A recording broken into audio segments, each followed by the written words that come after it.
All right, guys, this is an issue that I think needs to be addressed, and I've had this all come back twice with the same problem, and we're going to go through what the problem is and how you get around not having this problem.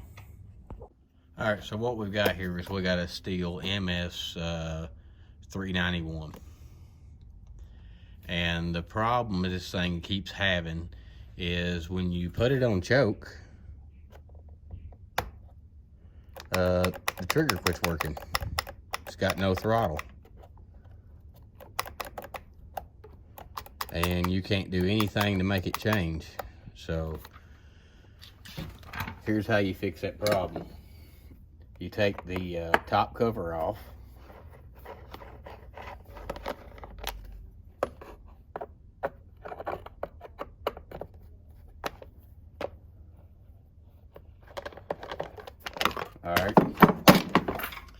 all right, and the problem itself stems from right here in this linkage. You see this little pin right here? That little pin, it gets in behind this arm. So what you do to fix it is pretty simple. You take a screwdriver and come in right here behind this, and you pry, and it pops that little pin back. And that's actually on the choke side. So what you do to alleviate that problem is you pull your throttle, then you put your choke on, and then you can go up to fast idle. And that pin actually rides in that groove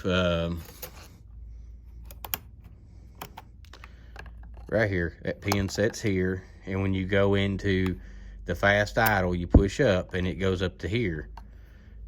And then all you do is you bump your throttle and it goes back to running again. But I'll show you on camera what happens when you don't pull the throttle first. All right, so you pull, and what it does is it actually bypasses right here,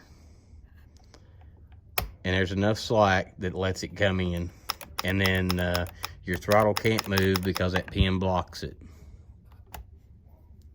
So you go back up here,